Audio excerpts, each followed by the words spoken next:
Et alors, toi qui as vu ce match, faut que tu nous en parles un peu quand même. Sengun, donc, qui a mis 45 points contre Wembanyama. Qu'est-ce qui s'est passé ? Décris-nous un peu ce match-up et comment ça s'est fait. Est-ce que c'était que contre Wembanyama ? Est-ce que c'est Wembanyama qui, le fameux, non, il peut pas jouer pivot, il est trop fin. Comment ça se fait ? Qu'est-ce qui s'est passé qu'on a eu autant de points de la part de Sengun contre Wembanyama ? Alors, honnêtement, j'aime pas dire ça, mais c'est vrai que Sengun, il y a eu un côté où il a beaucoup joué sur en fait sa physicalité et sa force pure face à Wembanyama. Et en fait, c'était pas une fausse match-up, il y a vraiment eu un affrontement entre Sengun et Wembanyama de ce côté-là, qui au début a tourné à l'avantage de Wembanyama, où il l'a contré 2 fois, je crois, si je dis pas de bêtises. Il y a des séquences assez impressionnantes. Et il s'en est rendu compte qu'une fois sur les deux, Wembanyama. Et le deuxième, il s'est pas rendu compte qu'il l'a contré. Il levait les bras et puis. Ouais. C'est Wembanyama en ce moment, il compte des gens et il s'en rend pas compte. C'est ça. Il garde la balle en main. Il juste, tiens, merci. Mais non mais oui, et Sengun, c'est vrai qu'il y a eu beaucoup finalement de points sur Wemby où comme dit, en fait, on essaye d'attaquer Wemby qui drop par cette manière-là. C'est-à-dire Wemby, c'est un joueur qui fait un drop, mais fait pas le drop de Brook Lopez, mais qui fait quand même du drop parce que en fait, il peut contenir les deux joueurs. Sauf que du coup, en servant Sengun qui a la place d'accélérer et de placer un peu ses premiers appuis, et d'avec sa vitesse un peu et son inertie, mettre un coup à Wemby, c'est vrai que là, il se créait de l'espace et c'était assez intéressant. Après, Wemby fait quand même un bon match défensif. Parce qu'en fait au bout d'un certain temps, Wemby est sorti de Sengun et est mis sur quelqu'un d'autre, et donc là Sengun va jouer sur Zach Collins, et là on est sur des choses un peu plus classiques où Wemby est dans un rôle un peu de protecteur de cercle en deuxième rideau. Voilà, exactement. Ouais. Donc il y a eu quand même une période sur ce match où Sengun est face à Wemby directement.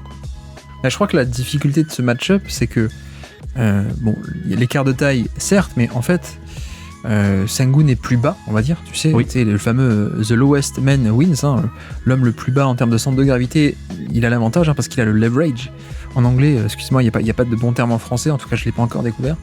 Mais voilà, il y a ce côté de centre de gravité, tu pars de plus bas, et en plus il est plus costaud pour l'instant, parce que Wembanyama, c'est peut-être encore une de ses faiblesses, c'est qu'il est encore assez fin, effectivement, donc voilà, c'est pas le même barycentre, je sais pas si vous vous souvenez de vos cours de maths, mais si vous mettez plus de poids sur les mêmes distances, enfin bref.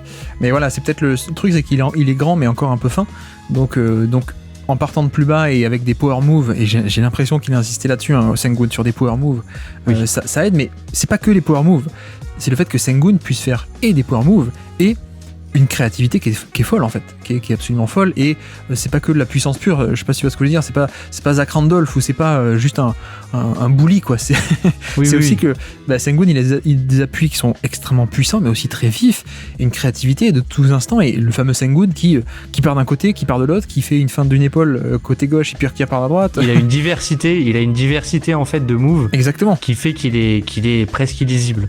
Exactement, et c'est ça qui fait que Wemby pouvait pas se mettre à fond de je vais stopper ce move, je vais m'ancrer au sol pour stopper ce move. Non, parce qu'avec Sengun, du coup il part sur l'autre épaule, et puis tu te fais avoir quoi. Il a essayé un peu de le faire sur en gros Sengun part sur un hook main droite, donc sur son épaule gauche. Ouais. Et en fait du coup Sengun fait la feinte et de partir de ce côté-là, et il part de l'autre. Et c'est un peu le 1-1 des highlights qui a tourné, parce que Sengun est quand même un joueur ultra spectaculaire, donc il y en a eu plusieurs. Mais oui, il feinte de partir à gauche et il part finalement sur son épaule droite, et Wemby est complètement dans le vent, et après Sengun dunk. C'est assez intéressant. Enfin, c'est assez impressionnant en fait la créativité qu'il a, comme tu dis, et la diversité quoi. Parce que il peut pas être ancré sur ses appuis, parce que sinon toutes les fans de Sengun et la créativité et la lecture, la réactivité de Sengun qui fait qui voit qu'il est l'adversaire et qui peut s'adapter. Donc Wemby peut pas s'ancrer au sol, et il peut pas non plus être trop léger sur les appuis, parce que sinon il y a juste un power move de Sengun qui lui rentre dedans, et puis c'est fait quoi. Donc après voilà, c'est qu'un match, mais c'est pas non plus la honte de Sengun, c'est pas n'importe qui Alperen Sengun, c'est pas sur le Basket Lab qu'on va dire le contraire, mais voilà, on sait que en plus il y a ce contre-move de, comme t'as dit, ensuite on enlève Wemby, on le met en deuxième rideau, du coup ça peut aider Bref, je pense qu'on est parti sur une rivalité entre les Rockets et les Spurs qui peut être vachement intéressante. En tout cas, il y a un scénario optimal qui est extrêmement fun entre ces deux, parce que les deux sont sur la même position. Ils vont se jouer 4 fois par an. Ils ont des profils physico-athlétiques et de tellement scouting différents. Exactement, tellement différents. Tactiquement, il peut y avoir des moves et des contre-moves et des contre-contre-moves. Mais juste pour terminer aussi, moi, c'est ce genre de match qui me fait être de plus en plus conscient sur un peu mon analyse de Sengun. Je sais que toi tu l'aimes bien aussi, donc peut-être tu vas pas beaucoup me nuancer, mais ce que j'avais dit au tout début, moi, dans sa saison rookie, c'est, tu sais, la fameuse échelle. Pour moi, le point de bascule, c'est à quel point il peut être fort au scoring. La créativité au passing, on connaît, etc. Les déficiences défensives, ok. Mais tu sais, c'est la fameuse échelle entre Sabonis et Jokic. Ouais. C'est-à-dire, Sabonis, c'est pas non plus un score un peu à volonté, un peu malgré tout, Sabonis. Jokic, évidemment, ça l'est. Et pour moi, c'est la carrière de Sengun, ça allait être déterminé par où est-ce que sur cette échelle il allait atterrir. C'est-à-dire entre juste le hub offensif d'élite qui peut un peu scorer évidemment, mais qui est pas ce côté implacable malgré tout contre des défenseurs d'élite ou contre des schémas d'élite, ou alors de l'autre côté Jokic qui malgré tout il peut scorer. Et j'avoue que j'ai toujours été plus chaud.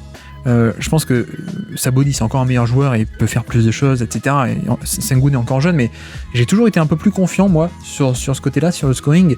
Et ce genre de match, pour moi, me fait un peu dire que me renforce un peu là-dessus, quoi. Je sais pas si tu vois ce que je veux dire, sur ce côté de c'est pas que un dribble and off, c'est pas que un mec qui peut scorer un peu à l'occasion ou qui peut créer un peu, mais pas tant que ça. Je pense qu'il y a un vrai potentiel de création pour moi d'élite. Je sais pas s'il atteindra, mais pour moi, le potentiel est là. Et ce genre de match me conforte un peu là-dedans, quoi. Oui, je suis désolé pour les anti-Sengun, mais moi je suis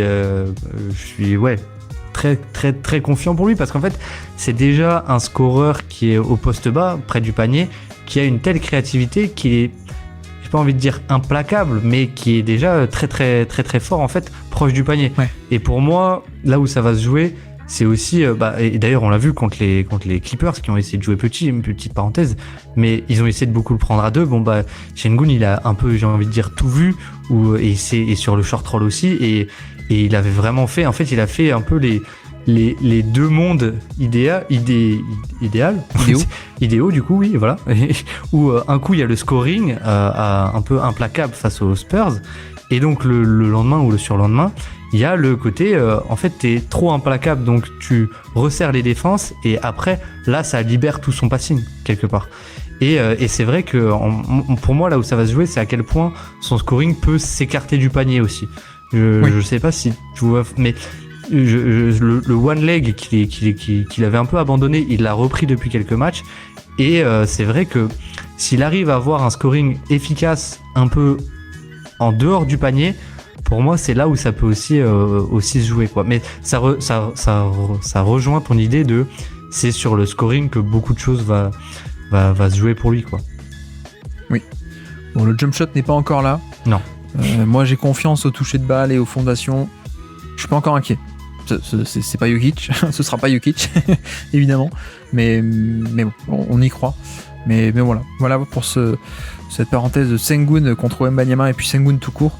Oui, effectivement, 14 passes décisives contre les Clippers, et beaucoup de short roll et beaucoup de lecture en mouvement. Donc comme tu dis, quand tu mets beaucoup de pression, il y a le passing qui est débloqué du coup. donc voilà pour ces Rockets, c'est en progrès, mine de rien, depuis quelques temps, après le passage à vide du milieu de saison. Merci d'avoir écouté cet extrait. S'il vous a plu, l'émission complète est disponible en description, et on se donne rendez-vous sur le feed principal du Basket Lab pour l'intégralité des podcasts. À bientôt.